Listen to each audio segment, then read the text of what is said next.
Rowan and Martin's laugh. In once had all of America laughing till they were falling over. But when you look back at the people who stood on that stage, this is almost a list of heartbreak. Cancer, diabetes, Alzheimer's, stroke, addiction, accidents that nearly took lives, marriages that fell apart, downfalls nobody saw coming. And what makes this story even heavier is that a whole lot of those faces once had America laughing till people cried. Today we're going to look back at the laugh in Cast 58 years later, see where time took them and just how brutally life treated them. Have some tissues ready. After this video, you may still love Laugh In, but there's a very good chance you won't laugh at it the way you used to. And stay with me till the end, because I've also saved the 5 weirdest facts about the show itself. Number 1, Dan Rowan. Let's start with the calmest man on the show, but maybe the one who carried the harshest life of all. In 1968, when the show premiered, Dan Rowan was 46. He was not one of the young, rebellious faces like the cast behind him. Rowan's job was to stand at the center, keep the rhythm, say things clean and short, and make all that madness look like it was still under control. That's why his name sat right there in the title of the show, and that's also why he became inseparable from this television phenomenon. But the most striking part of Dan Rowan's story happened off camera. He was born in 1922 in Oklahoma, grew up following his parents in carnival troupes, then lost both parents young and was sent to a children's home in Colorado. He ran away more than once before finally being allowed to leave for good. That part of his life alone is enough to show that the dry, polished man people saw on American television actually came out of a childhood that was hard and deeply unstable. Then the war came. Rowan served in the U.S. Army Air Forces, flew fighter planes in the Pacific Theater, and public biographies say he was shot down in New Guinea badly wounded and later returned home. After the war, he built his career, became famous with Dick Martin, but his private life was never really smooth. He went through 3 marriages, had children, and by his 40s was diagnosed with diabetes and had to live on insulin. After all that, Dan Rowan did not hang on to the spotlight forever. He stepped back in the early 80s, lived more quietly between Florida and a barge in France, and only resurfaced once in a while for short appearances. In 1987, he died of lymphatic cancer at 65. The Los Angeles Times said he had known about the illness for about 9 months before he passed, closing out a life with a whole lot of sorrow underneath it. Number 2, Dick Martin. Dick Martin spent almost his whole life making audiences laugh while he himself had to live with a lung that had been damaged since he was young. In 1968, when Laugh In premiered, he was 46. On stage, Martin was the playful, flirtatious rhythm breaking half of the Rowan and Martin duo. But what makes him more remarkable is not that light, joking presence. It's the fact that the man who looked so carefree carried a very serious health problem for almost his entire life. Martin was born in 1922, grew up in Detroit, and as a teenager came down with tuberculosis. That illness kept him out of military service during World War II, then left a lasting effect when he lost the use of one lung. In the last years of his life, he suffered from severe respiratory failure and had to use oxygen most of the day. His family said clearly that he had dealt with major breathing problems for many years before he died. Martin married singer Peggy Connolly in 1957, had 2 children, then got divorced. In 1971, he married Dolly, read a Playboy model and British actress.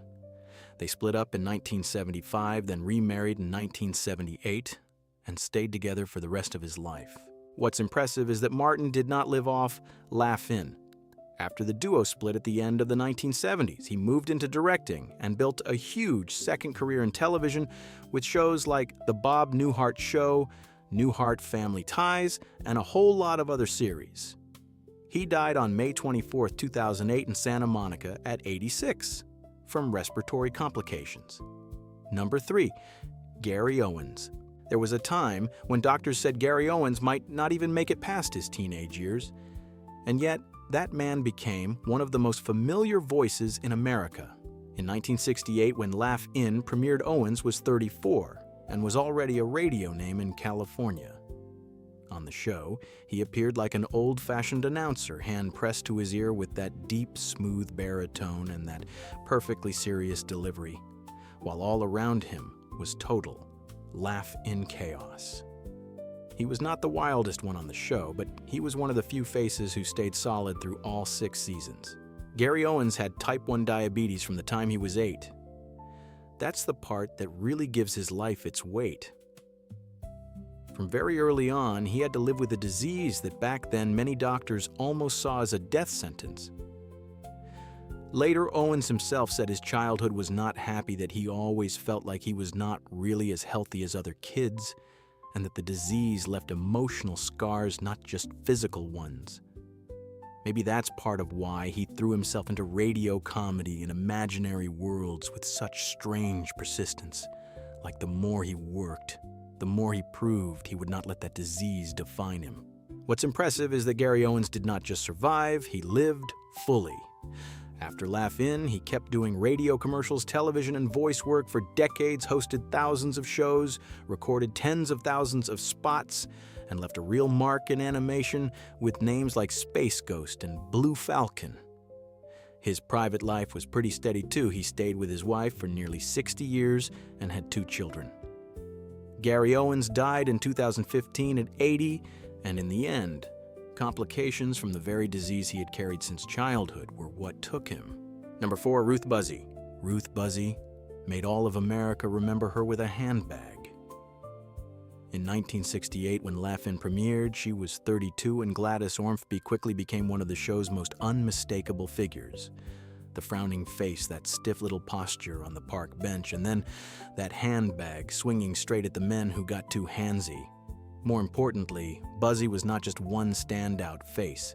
She was the only regular who made it all the way from the pilot through all 6 seasons, which means if anybody was really there from beginning to end with Laugh In, it was Ruth Buzzy. Buzzy was born in 1936, studied at Pasadena Playhouse, was part of the original Broadway cast of Sweet Charity, then moved into television and found exactly the right place for herself on Laugh In. After the show, she did not disappear the way a lot of variety show faces did. She kept showing up all over television, appeared in Dean Martin celebrity roasts, Sesame Street-voiced characters in the Berenstain Bears and the Smurfs, and also acted in movies like Freaky Friday. In 1973, she won a Golden Globe, and that whole career stretching more than 6 decades makes one thing very clear. Ruth Buzzy was not some passing moment. She had real staying power. Ruth Buzzy married Kent Perkins in 1978, lived with him for decades on a ranch in Texas, and it was a rare kind of lasting marriage in entertainment. The heavy part of her life came at the end. Buzzy lived with Alzheimer's for years. Then in 2022, she suffered a series of major strokes. Her health declined sharply. She became bedridden and later lived in hospice care. Ruth Buzzy died on May 1st, 2025 at 88. Looking back at her now, I do not just remember Gladys Ormsby or that famous handbag. I remember a woman who went the whole distance with Laugh In, held on to a very long career, then passed through old age and illness in a much quieter way than the laughter she once gave people. Number 5, Goldie Hawn. Nobody would have guessed the doctor gave me an anesthetic. I couldn't afford anxiety and panic attacks. In 1968, when the show premiered, she was 23. Audiences saw this bright blonde girl, quick, playful, the kind of face American men at the time had a hard time looking away from. But fame came too fast, and it pushed her into the exact opposite state. Goldie said that once people started recognizing her everywhere, she felt scared, overwhelmed, and sometimes just wanted to run home. She had to see a therapist for nearly 10 years to learn how to live with the feeling of being watched and judged. That detail changes the way I look at Laugh In completely. The girl who smiled brightest on the show was the one wrestling with her own fear. What set Goldie Hawn apart from a lot of the other Laugh In faces is that she did not stay there. Just 1 year later, she moved into film and won the Oscar for Best Supporting Actress for Cactus Flower. At that point, she was no longer just a fun girl on television, she was a real star. But her private life was not smooth. She married Gus Triconis, then divorced him. After that, she married Bill Hudson, had Oliver and Kate Hudson, and that marriage fell apart too. Later, she has been with Kurt Russell since 1983 without getting married. Goldie herself said plainly that after those breakups, she saw marriage differently and wanted to keep her independence inside her relationship. The part I like most about Goldie Hawn is that she did not leave those hard years sitting there like a hidden wound. In 2003, she founded the Hawn Foundation and the Mind UP program to focus on children's mental health. So the woman who got knocked down by anxiety when she was still very young turned that experience into something useful for other people. This year, Goldie Hawn is 80. She is still a living symbol of classic Hollywood, still has her own kind of charm, still shares a life with Kurt Russell, her family, and the image of a woman who went through fame, heartbreak, anxiety, and still never lost her light. Number 6, Judy Carne. Judy Carne was once the girl who said, "Sock it to me," and had all of America remembering her face, and that same line turned into a cage she could never really get out of. In 1968, when Laugh-In exploded, she was 29. In a very short stretch of time, Judy Carne went from being a British actress with a pretty solid television background to becoming the female face people recognized fastest on the show. The problem was that once America remembered her for that one catchphrase, her career almost froze right there. She was really only a regular for the first 2 seasons, then slowly faded from the show, while the "Sock It To Me Girl" label just stayed stuck to her. Judy Carne married Burt Reynolds in 1963, divorced him in 1965, and years later, in her memoir, Laughing on the Outside, crying on the inside, she accused Reynolds of abusing her. By the end of the 1970s, she had fallen hard into heroin addiction, financial chaos, and repeated legal trouble. In 1978, right after getting out from under a heroin charge, she was in a very serious car accident with her second husband, Robert Bergman, and broke her neck. She survived, but her life almost seemed to break right along with it. After that crash came more arrests for heroin and forged prescriptions. Then, in 1986, she was arrested at Heathrow for carrying cocaine and marijuana and had to serve 2 months out of a 3-month sentence. The saddest part is that she saw her own downfall clearly. Carne's memoir from 1985 does not dodge the addiction, the wreckage, one failed suicide attempt, or the feeling of being swallowed up by the very image that made her famous. After everything, she went back to Northamptonshire, lived pretty quietly in Pittsford, and mostly stepped away from the spotlight. Judy Carne died in 2015 from pneumonia at 76. Number 7, Arte Johnson. Arte Johnson was the kind of guy who only had to pop up for a second, and the audience remembered him right away. In 1968, when Laugh-In took off, he was 39. On the show, Johnson was practically a character-making machine for the whole cast, most famously as Wolfgang the German soldier popping up from behind a potted plant to say very interesting and Tyrone F. Horny, the dirty old man on the park bench who kept getting smacked with Ruth Buzzy's handbag. Those characters made him one of the biggest scene stealers on the show and won him an Emmy in 1969. What's worth noting is that Arte Johnson's private life was pretty different from the crazy characters he played. He did not have some loud tabloid scandal record. He had one marriage that fell apart with choreographer Texie Waterman, then married Gisela in 1968 and stayed with her for 51 years until he died. They had 4 children. For a guy who played some of the weirdest characters on Laugh in his private life, it was actually pretty steady and pretty private. After leaving the show, he did not disappear either. He kept doing film, television, stage work, voice work, and audiobooks for decades with titles like Love at First Bite, The Smurfs, DuckTales, Animaniacs. And he even returned to the stage in Candide. The heaviest part of his life came at the end. In 1997, Johnson had non-Hodgkin lymphoma but was treated successfully. You'd think that would be the end of it, but his final years were even harder. He kept fighting bladder cancer and prostate cancer for 3 straight years. Then on July 3, 2019, Arte Johnson died of heart failure at 90. Number 8, Henry Gibson. Henry Gibson would step out with a flower and a few sarcastic lines of poetry, then turn a few seconds on screen into something audiences never forgot. In 1968, when Laugh-In exploded, he was 33. On the show, Gibson was the poet, holding a big flower and reading short, sharp little poems that matched the satirical beat of the time perfectly. Before becoming the weirdest face on the show, he had studied at the Catholic University of America, served in the U.S. Air Force as an intelligence officer in France, and only then moved into acting. Even the stage name Henry Gibson was a word play off Henrik Ibsen, and honestly, that alone tells you he was never some comic actor who only knew how to clown around. What was so great about Henry Gibson was that he never got stuck as just the guy with the flower. After Laugh In, he moved very smoothly into character actor work and built the kind of career that makes people look back and realize, wow, that thing really went on forever. He voiced Wilbur in Charlotte's Web, played Haven Hamilton in Nashville, then showed up in the Blues Brothers, Magnolia Wedding Crashers, and Boston Legal. At that point, he was no longer just a sketch comedy face. He was a seriously strong supporting actor in American film and television. His private life, meanwhile, was pretty quiet and pretty steady. Gibson married Lois Joan Geiger in 1966, had 3 sons, and kept his family life far away from the kind of noise Hollywood usually loves to show off. The final stretch of Henry Gibson's life was short and sad. Lois died in 2007. A little more than 2 years later, Gibson also passed away at his home in Malibu after a short battle with cancer at 73. Number 9. Anne Worley. In 1968, when Laugh In exploded, Worley was 31. She did not need one fixed character for audiences to remember her.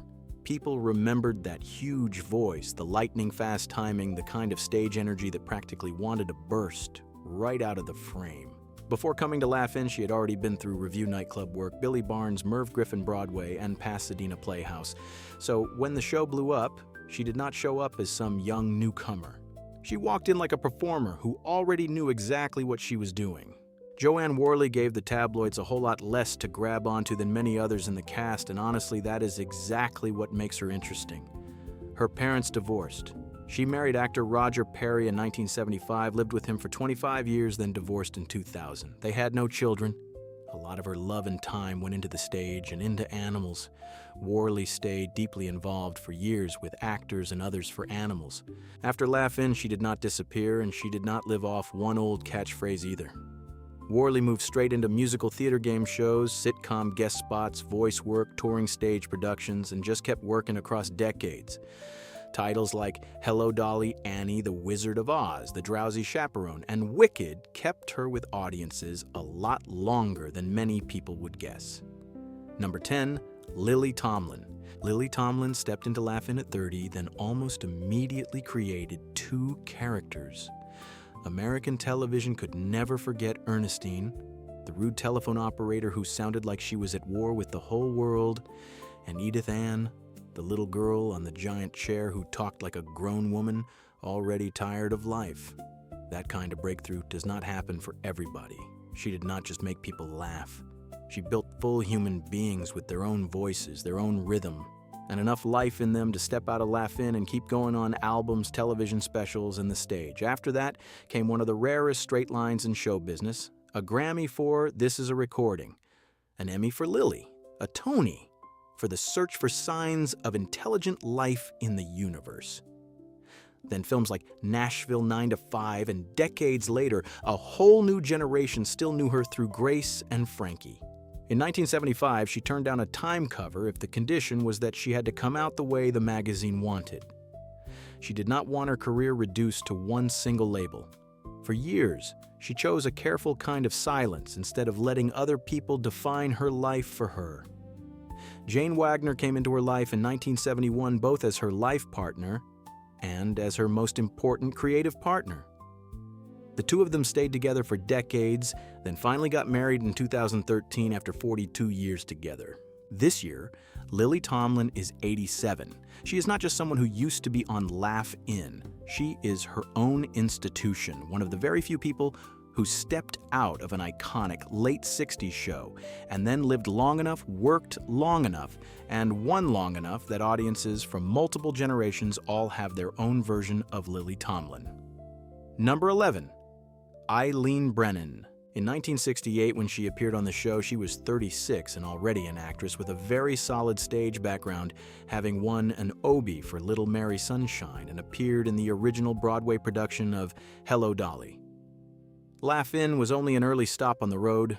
After that, she went a long way with the last picture show, The Sting Murder by Death Clue, and especially Private Benjamin, the role that brought her an Oscar nomination for the film version, then an Emmy and a Golden Globe for the television version. Put simply, Eileen Brennan was not the biggest face on Laugh-In, but she was one of the people who went the farthest after leaving it. Then her life took a hard turn in 1982. Brennan was hit by a car in Venice Beach while leaving a restaurant with Goldie Hawn, and the hit was brutal, broken leg, broken jaw, and most of the bones on the left side of her face were shattered. It took her around 2 years to recover, and that recovery led to a painkiller dependency serious enough that she had to go to Betty Ford Center. And that was not even the end of it. In 1989, she fell off a stage while performing in Annie and broke her leg again. In 1990, she was also treated for breast cancer. Just looking at that chain of events tells you why Eileen Brennan is one of the heaviest behind-the-scenes stories in this cast: a near-fatal accident, painkiller addiction, rehab, another fall, then cancer. She had also been married to David Lampson and had 2 sons, but that marriage had already fallen apart before the worst of those blows hit. What makes me admire Eileen Brennan is that she did not disappear after all those hits. She still came back to work, still showed up on stage in films and on television in the years that followed. She did not return to the top in some big, glorious way, but she did not let go of the work. Brennan died on July 28, 2013 at her home in Burbank from bladder cancer at 80. Number 12, Terresa Graves. In 1969, when she appeared on Laugh-In, Graves was only 21, much younger than a lot of the seasoned faces in the cast. Before that, she had come up through singing with the Doodletown Pipers, then moved into television. Laugh-In helped America clearly see a face that was beautiful, quick, and incredibly strong on camera. But what made Terresa Graves' name stick in history was not Laugh-In. It was Get Christy Love. When that series hit the air in 1974, Graves became one of the first black women to hold the central lead in an American primetime television drama, and that was a genuinely groundbreaking step. What makes Terresa Graves' story so different from a lot of other people on this list is that the spotlight did not leave her behind. She walked away from it on purpose. After Get Christy Love, Graves gradually stepped away from acting because of her Jehovah's Witness faith, then spent most of her life devoted to religion. She married William Reddick in 1977. That marriage ended in 1983, and the 2 of them had no children. In the years after that, Terresa Graves lived very quietly in Los Angeles and almost disappeared from public view. Her ending came way too early and way too cruelly.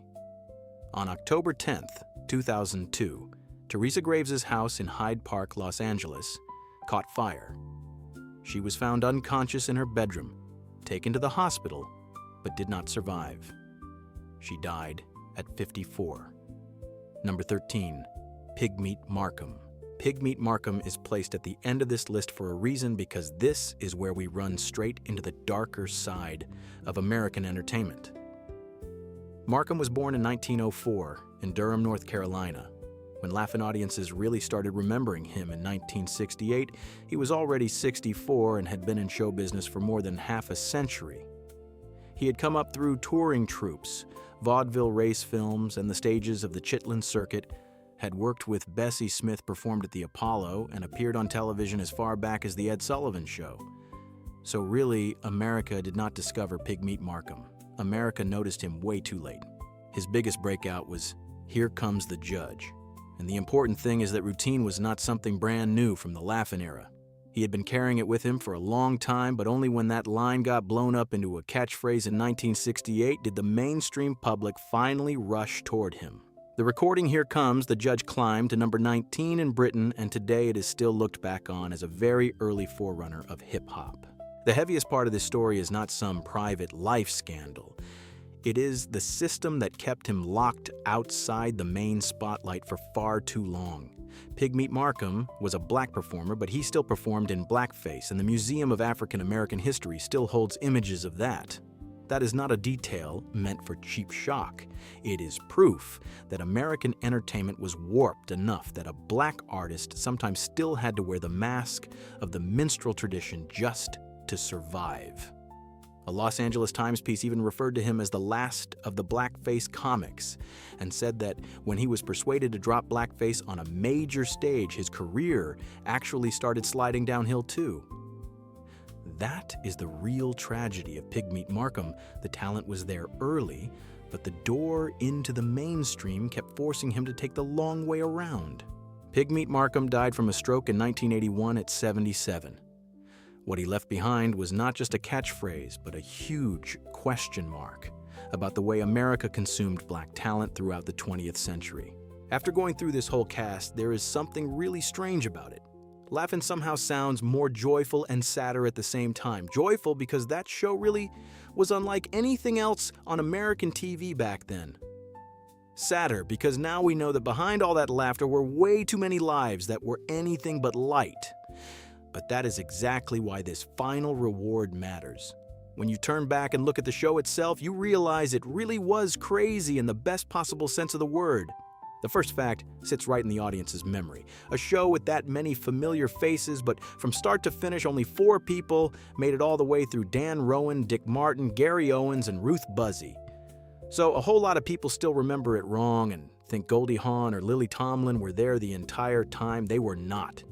Even the audience's memory got played by Laugh-In. The second fact is where the show's chaos really shows up.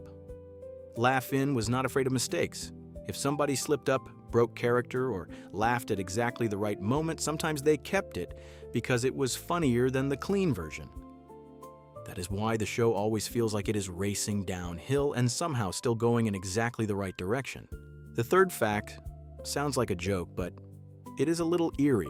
News of the future used to throw out jokes that years later suddenly sounded way too accurate, like Ronald Reagan ending up in the White House or the Berlin Wall coming down. It was not prophecy.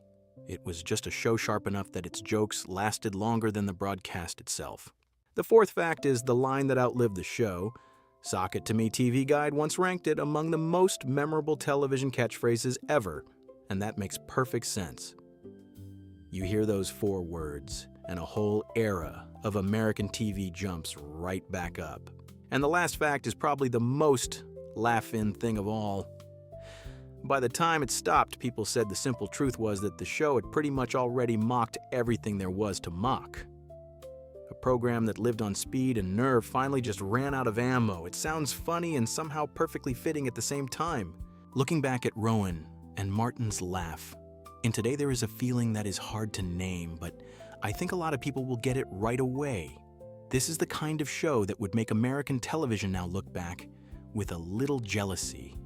Not just because it was funny, but because it was fast, bold, a little messy, and had that free spirit modern TV almost never gets to keep for long. It came at exactly the right moment, had exactly the right group of people, and created an energy that could never be boxed up and made again a second time. Maybe that is why, more than half a century later, we are still sitting here talking about it. Like we are talking about a time when television was willing to be riskier, sharper, and more alive. Now I want to hear from you. Which face from the cast is the one you remember most? Which line from Laugh-In is still stuck in your head even now? Or if you watched this show back in the day, what memory comes rushing back first?